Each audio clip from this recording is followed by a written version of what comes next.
Pembangunan yang dilaksanakan oleh bangsa Indonesia saat ini telah memasuki era pembangunan jangka panjang kedua. Sedangkan indeks laju perkembangan masyarakat Indonesia telah mengarah kepada terbentuknya masyarakat jejaring yang saling interkoneksi. Terbukanya pasar bebas telah memberikan pengaruh yang cukup berarti dalam meningkatkan intensitas, frekuensi, serta volume ekspor impor di Indonesia, sehingga menuntut perhatian yang sangat serius bagi pemerintah, khususnya dalam menghadapi lalu lintas penyebaran penyakit.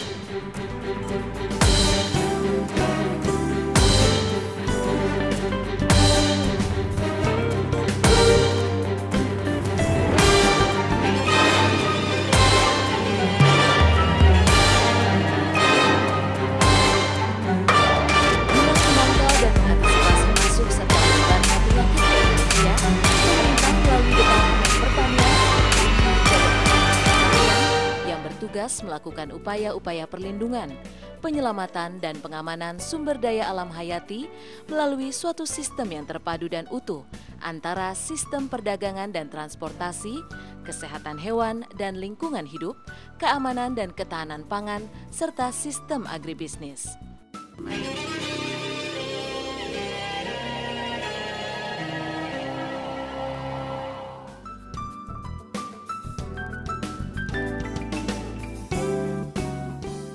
Untuk mewujudkan visi dan misi Badan Karantina Pertanian yang tangguh, profesional, dan terpercaya, Balai Karantina Hewan yang merupakan bagian integral dari karantina pertanian memiliki langkah-langkah strategis dan tugas pokok untuk melaksanakan peningkatan fungsi pelayanan karantina hewan kepada masyarakat dengan mengedepankan profesionalisme, pemanfaatan kemajuan teknologi dan ilmu pengetahuan serta informasi yang berkaitan dengan penyelenggaraan karantina hewan, serta pemberdayaan dan pemanfaatan sumber daya manusia secara optimal.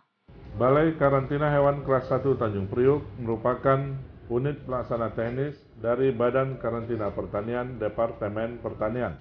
Balai Karantina Hewan Kelas 1 Tanjung Priuk mempunyai peran yang sangat penting dan sangat strategis karena berada di pelabuhan laut yang paling besar di Indonesia dan berada di ibu kota negara Republik Indonesia, sehingga frekuensi keluar masuk kapal dan volume hewan ataupun produk hewan yang dilalu lintaskan melalui pelabuhan Tanjung Priuk sangat tinggi ataupun dalam volume yang sangat besar, sehingga dituntut pelayanan yang betul-betul prima, pelayanan yang profesional, di mana kita dituntut untuk melayani dengan cepat, tetapi hasilnya dapat dipercaya mengikuti perkembangan teknologi yang modern dan petugas-petugasnya yang tangguh, sehingga didapatkan pengawasan tindakan karantina yang betul-betul sesuai dengan yang diharapkan. Balai Karantina Hewan Kelas 1 Tanjung Priuk mempunyai tugas melaksanakan kegiatan operasional karantina hewan. Tugas itu dilaksanakan berupa pelaksanaan fungsi. Yang pertama adalah apa yang disebut dengan tindakan karantina 8P, yaitu pemeriksaan, pengasingan, pengamatan, perlakuan, penahanan, penolakan, pemusnahan, dan pembebasan. Fungsi yang kedua yaitu melakukan pemantauan terhadap daerah sebar hama penyakit hewan karantina di daerah Provinsi DKI Jakarta dan Provinsi Jawa Barat. Fungsi yang ketiga yaitu melakukan pembuatan koleksi hama penyakit hewan karantina. Fungsi yang keempat, melakukan pengelolaan laboratorium.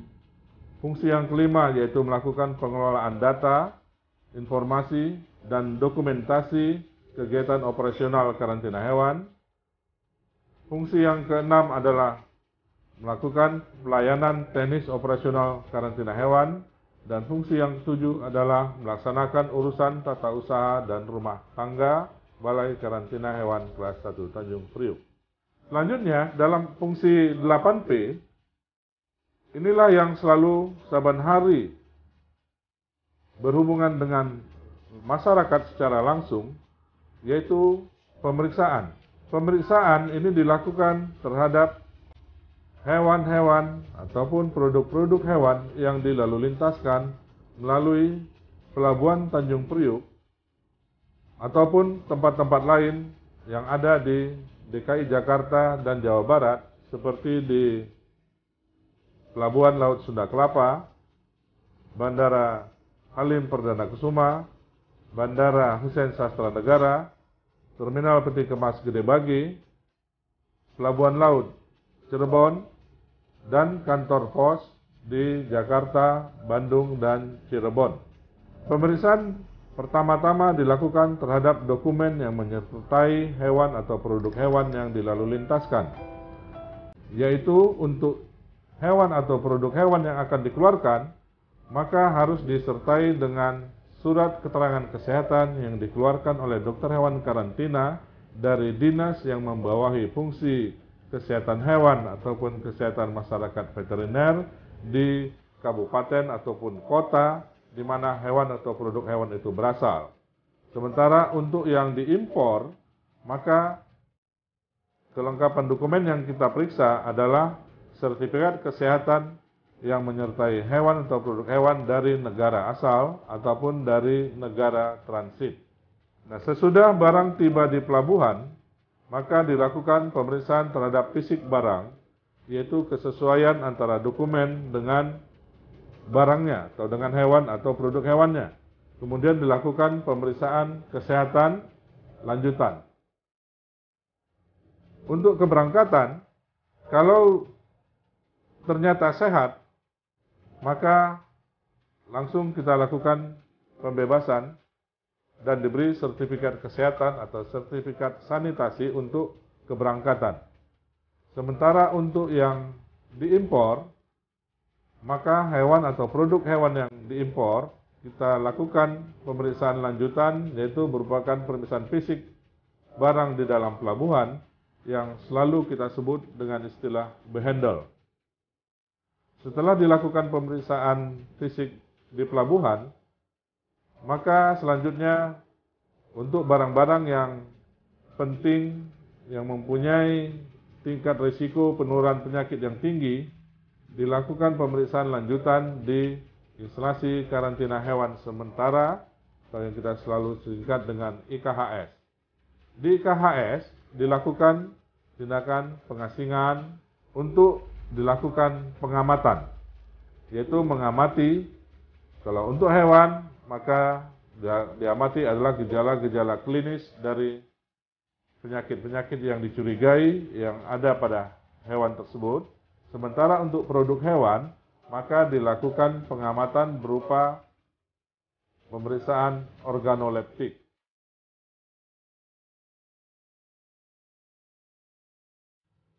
Selanjutnya dilakukan perlakuan terhadap hewan ataupun produk hewan yang spesifik sesuai dengan jenis-jenis hewan ataupun produk hewannya.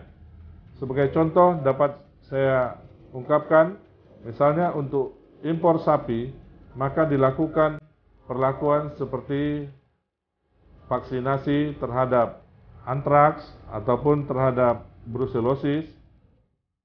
Kemudian diambil darahnya, dilakukan pemeriksaan dengan pemeriksaan RBT untuk mengetahui penyakitnya.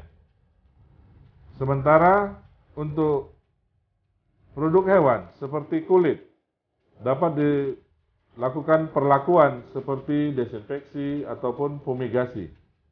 Dan khusus untuk alat angkut, itu dapat dilakukan perlakuan seperti desinfeksi terhadap alat angkutnya.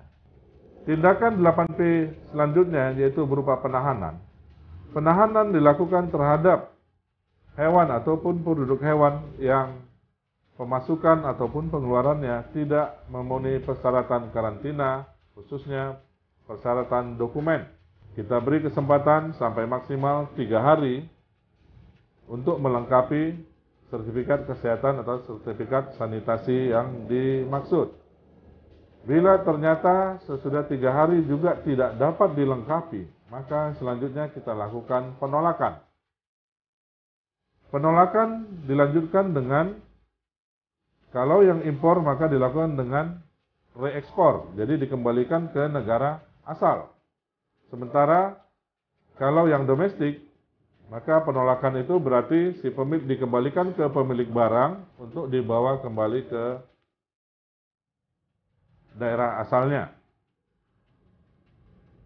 Berikutnya akan dilakukan pemusnahan terhadap hewan dan produk hewan jika sesudah ditolak tetapi pemiliknya tidak melakukan reekspor ataupun tidak membawa kembali ke daerah asalnya, ataupun jika kita temukan di dalam pemeriksaan kita adanya hama penyakit hewan karantina golongan 1, maka dilakukan pemusnahan terhadap hewan dan produk hewan yang tercemar atau terkena penyakit hewan karantina golongan 1, ataupun mungkin hewan yang terkena penyakit hewan karantina golongan 2, tetapi sesudah dilakukan perlakuan misalnya dengan pengobatan, dia tidak dapat disembuhkan, ataupun mungkin produk hewan yang kita lakukan tindakan perlakuan berupa desinfeksi ataupun fumigasi, tidak dapat dibebaskan dari hama penyakit hewan karantina, sehingga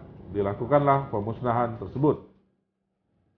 Nah, untuk hewan ataupun produk hewan yang memenuhi persyaratan, maka dilakukan pembebasan berupa KH9 sampai KH15 untuk yang akan diberangkatkan ataupun untuk yang diekspor, dan diberikan KH16 untuk yang impor. Pembebasan ini dibarengi dengan pembayaran imbalan jasa karantina hewan yang merupakan pemasukan negara bukan pajak yang tarifnya tertera di dalam peraturan pemerintah nomor 7 tahun 2004.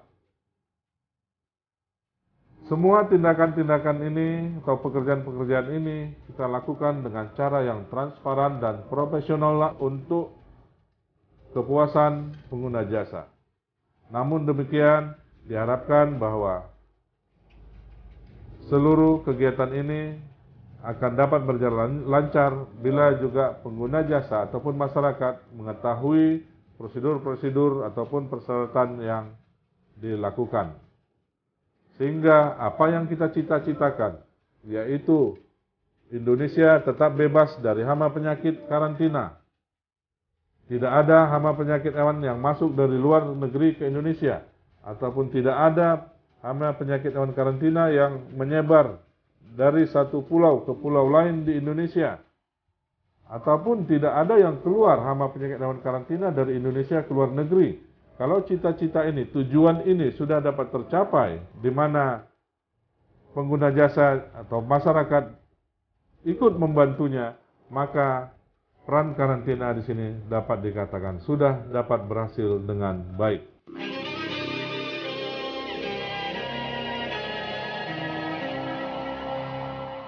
Di samping tugas-tugas pokok yang telah dilakukan Balai Karantina Hewan Kelas 1 Tanjung Priuk, tidak kalah pentingnya adalah penyebaran informasi-informasi tentang tata cara import-ekspor hewan atau bahan asal hewan, serta informasi mengenai penyakit-penyakit hewan yang dapat menular kepada manusia, seperti penyakit sapi gila, penyakit flu burung, rabies, dan penyakit mulut dan kuku, yang keseluruhannya dapat menyebabkan kerugian yang sangat besar.